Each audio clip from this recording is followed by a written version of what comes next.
दोस्तों, जिस बहन ने अपने भाइयों के लिए सब कुछ किया, क्या वह उसकी सबसे बड़ी गलती बन गई? 6 भाइयों ने अपनी ही बहन का मांस पकाया, मगर एक भाई ऐसा था जिसने इंसानियत को जिंदा रखा। यह कहानी आपको रिश्तों की गहराई और उनकी कड़वी सच्चाई दिखाएगी। वह बहन जिसने हर भाई को दिल से चाहा, अब अपनी ही घर में अकेली और असहाय थी। तो चलिए कहानी की शुरू करते हैं। लेकिन इसके पहले आप चैनल को सब्सक्राइब कर लीजिए। दोस्तों, पुराने समय की बात है। एक गांव में एक परिवार रहा करता था। उसमें 7 लड़के और एक लड़की थी। माता पिता जल्दी ही गुजर गए, तो बच्चों ने भी जल्दी ही व्यावहारिक काम सीख लिया। शुरू में सबको गुजारा चलाने में काफी परेशानी आई, लेकिन समय के चलते सब कुछ आसान होने लगा। उस समय समाज के पुरुषों का काम जंगली जानवरों का शिकार करना और औरतों का काम सिर्फ घर के कामकाज करना और बच्चों को संभालना होता था। 7 भाई और एक बहन बड़े प्रेम से मिलजुल कर रहते थे। दिन निकलते ही सातों शिकार के लिए निकल जाते और बहन सबके लिए खाना पकाती थी और घर के कामकाज करती थी। भाई जब जंगल से वापस आते तो साथ में बड़े बड़े जानवर, पक्षी आदि को मार कर लाते। बहन उसके मांस को बड़े चाव से पकाती और सब भोजन करके तृप्ति का अनुभव करते। ऐसे ही दिन गुजरने लगे। एक दिन की बात है, 7 भाई जंगल को गए थे। शाम होने चली थी। बहन सबके लिए खाना बना रही थी।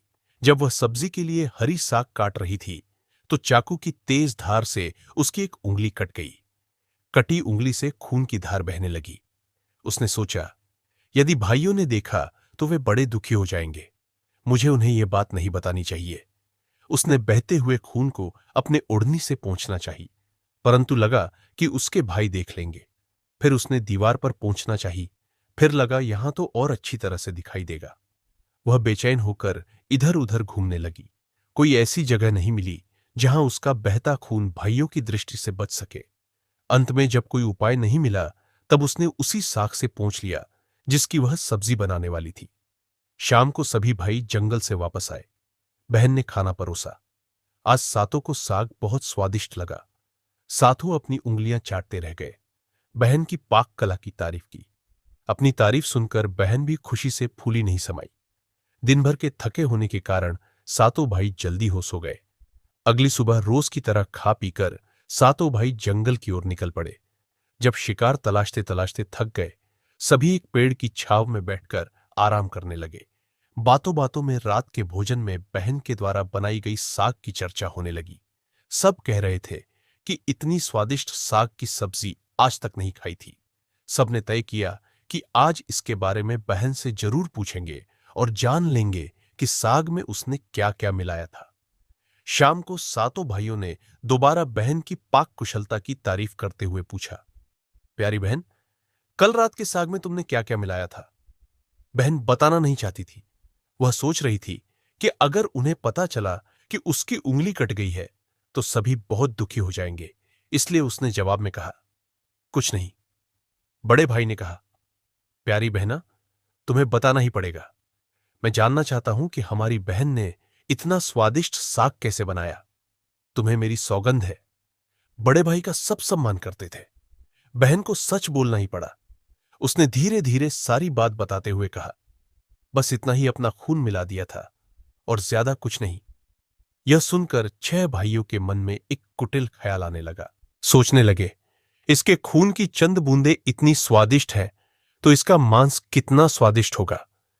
रात के खाने के बाद सातों भाई सोने के लिए गए। सातों में फिर उसी बात की चर्चा छिड़ गई। बड़ा भाई कहने लगा, अरे खून की कुछ बूंदें इतनी स्वादिष्ट है तो शरीर का मांस कितना स्वादिष्ट होगा। सबने बड़े भाई की बात में हां मिलाया। अगले दिन शिकार के लिए जाते समय सातों ने यह योजना बनाई कि बहन को मारकर उसका मांस बनाएंगे। खूब स्वादिष्ट होगा। सातों भाइयों में से जो सबसे छोटा था, उसे यह बात बिल्कुल भी अच्छा नहीं लगा। वह अपनी प्यारी बहन को बचाने के लिए बेचैन हो गया। वह खुलकर इसका विरोध नहीं कर सकता था, क्योंकि 6 भाई एक तरफ थे। शिकार करने के बाद सभी भाई ने मिलकर एक टीले पर बांस के एक चांग, बांस के पट्टों से बना चबूतरा का निर्माण किया। उनकी योजना यह थी कि बहन को फुसलाकर यहां लाएंगे, तीर मारकर उसकी हत्या करेंगे और उसका स्वादिष्ट मांस खाएंगे। अगले दिन बड़े भाई ने बहन से कहा, प्यारी बहन, तुम बड़ी हो गई हो और शादी के लायक हो गई हो। मैंने तुम्हारे लिए एक सुंदर से वर की तलाश की है। आज हम उसका घर देखने जाएंगे। तुम्हें भी सच संवर कर हमारे साथ चलना होगा। बहन शादी की बात सुनकर बहुत खुश हो गई। तुरंत तैयार होकर भाइयों के साथ चलने लगी। चलते चलते वह थक गई। वह बड़ भाई से पूछने लगी, मेरा ससुराल अब कितना दूर है? बड़ा भाई बोला, बस अभी पहुंचने वाले हैं। दूर से दिखाई दे रहे टीले पर बने मचांग को दिखाते हुए भाई बोला, वह देखो, तुम्हारा ससुराल, जहां तुम राज करोगी। यह सुनकर बहन आनंदित हो उठी। मचांग पर पहुंचते ही बड़े भाई ने अन्य भाइयों को बहन को मचांग पर खड़ी करके रस्सी से बांस के खंभे के सहारे बांधने का आदेश दिया। सभी मिलकर फुर्ती से बहन को बांधने लगे। बहन असहाय थी। अपने सभी भाइयों को हत्यारे के रूप में देखकर बहन का हृदय हाहाकार करने लगा। वह ईश्वर को याद करते हुए कहने लगी, हे ईश्वर, अब तुम ही मेरा सहारा हो। मेरे सातों भाई मेरी हत्या करना चाहते हैं। इनमें से एक भी ऐसा नहीं है जिसके दिल में मेरे लिए दया और प्रेम है। अपनी बहन की बातों से सातवां भाई द्रवीभूत हो उठा। बहन की पुकार पर वह तड़प कर रह गया, पर 6 भाइयों का प्रतिवाद करने का साहस नहीं जुटा पाया। बहन को निर्ममता से बांधने के बाद बड़े भाई ने सबको बारी बारी से उस पर वाण से प्रहार करने का आदेश दिया। बड़े भाई हाथों में धनुष वाण लेकर जब प्रहार करने को तैयार हुआ, तब बहन भाई के सामने हाथ जोड़कर करुण स्वर में गाने लगी, मारो मारो भैया, छाती में लक्ष्य करके। भाई ने कठोरता दिखाते हुए तीर चलाया, पर उसका निशाना विफल हो गया। इसके बाद दूसरा भाई तीर मारने को तैयार हुआ। बहन ने उसके आगे भी हाथ जोड़कर वही करुण गीत दोहराया। उसका भी निशाना चूक गया। इसी तरह सभी भाइयों ने बारी बारी बहन की छाती को लक्ष्य करके तीर मारने की कोशिश की। बहन हर बार यही गीत दोहरा रही। 6 भाई लक्ष्य भेद करने में असफल रहे। अब 7वें की बारी थी। 6 भाई उसे कहने लगे, पूरी ताकत से तीर चलाना, बहन को एक ही बार में ढेर करना। यदि तुम्हारा निशाना चूक गया तो तुम जिंदा नहीं बचोगे। हम सब मिलकर तुम्हें मार देंगे। बहन ने छोटे भाई की जान खतरे में हुए पड़ते देखा। उसने अपनी जान न्योछावर करके उसे बचाने का निश्चय किया। वह ईश्वर से प्रार्थना करने लगी, हे ईश्वर, मेरे भाई का तीर मेरी छाती भेदने में सफल हो जाए। छोटे भाई ने तीर चलाया। उसका तीर बहन के मर्म पर जा लगा। वह दर्द से तड़प उठी।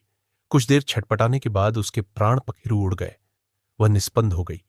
अपनी कुटिल योजना सफल होने पर 6 भाइयों की मुस्कान खिल गई। सातों ने मिलकर मृत बहन का शरीर मचांग से नीचे उतारा। 6 भाइयों ने मिलकर बहन के शरीर की बोटी बोटी काट डाली। बड़े भाई ने सबसे छोटे भाई को जंगल से लकड़ी और पानी लाने का आदेश दिया। छोटा भाई पानी और लकड़ियों के साथ साथ कुछ मछली और केकड़े ले आया। वह अंदर अंदर बहुत व्यथित था। उसके भाई बहन का मांस बड़े चाव से पका रहे थे। वह अपनी प्यारी बहन का मांस नहीं खाएगा। अगर नहीं खाएगा तो अन्य भाई उसे गाली देंगे। उसने मांस बनाते समय चुपके से अपने साथ लाई मछलियां और केकड़े को आग में डाल दिया और अपने खाने का जुगाड़ कर लिया। चावल और मांस तैयार हो गया। जमीन पर केले के पत्ते बिछाकर उसमें सबके लिए खाना परोसा गया। छोटे भाई ने पहले ही अपने बैठने के स्थान पर एक छोटा गड्ढा खोद रखा था। उसने अपनी पत्तल में परोसे गए बहन के मांस को चुपके से गड्ढे में डाल दिया और मछली भात खाने लगा। अन्य भाई बहन की हड्डियां चबाने लगे। वह केकड़ा चबाने लगा। जब सबने बहन के शरीर के स्वादिष्ट मांस से अपना पेट भर लिया तो बड़े ने छोटे भाई को झूठा साफ करने को कहा। उसने बहन की बची खुची हड्डियां और शरीर के अन्य भाग जैसे सिर, नाखून, पंजे आदि सभी इकट्ठा करके उसी गड्ढे में डाल दिया और मिट्टी से ढक दिया। कुछ समय बाद उस स्थान पर बांस का एक पौधा उगाया। धीरे धीरे वहां बांसों का झुरमुट बन गया। एक बार कहीं से एक संत आए और उसी बांस की झुरमुट तले छुपकर मल त्याग करने लगे। उसी समय आकाशवाणी हुई, संत दुर्गंध आ रही है, संत दुर्गंध आ रही है। बार बार यह आकाशवाणी सुनाई देने लगी तो संत ने झटपट उस स्थान को साफ किया।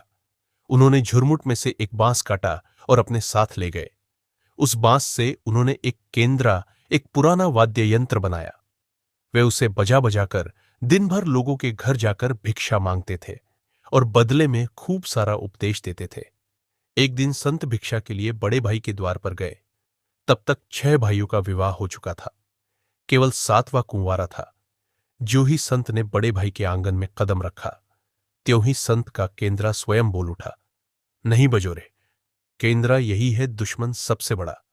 बड़ा भाई के घर नहीं बजोरे, केंद्रा दया प्रेम सब छोड़कर रिश्ते में यही दाग लगाया, नहीं बजोरे, केंद्रा यही है दुश्मन सबसे बड़ा। बड़े भाई के घर नहीं बजोरे, केंद्रा उस संत के बाजे से बार बार निकल रही। इस रुदन से बड़े भाई के पसीने छूटने लगे। उसने अपनी पत्नी से संत को तुरंत भिक्षा देकर विदा करने को कहा। इसी तरह वह संत बारी बारी से 6 भाइयों के द्वार पर उपस्थित हुए। उनके आंगन पर कदम रखते ही केंद्रा से स्वयं यही गीत बजने लगता।